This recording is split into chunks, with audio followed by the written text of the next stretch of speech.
Okay, now let's talk about the speed. Right, it's running at a very consistent 23 kilometers.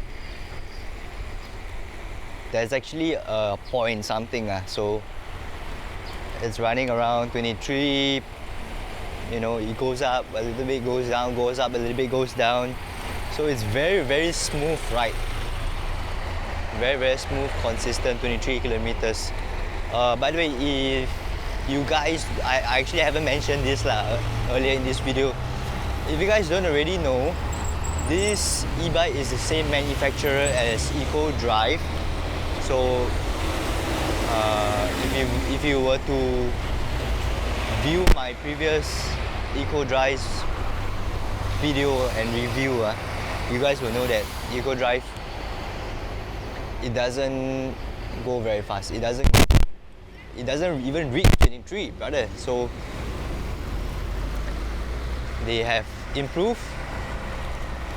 They have increased their speed. Not increased lah. Their hub they use is instead of 200 watt is 250 watt lah. So that's a great thing lah.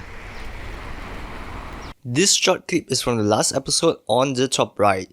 Click to watch it or check out one of my most updated playlists that I've selected for you. Fellow riders, see you on the streets!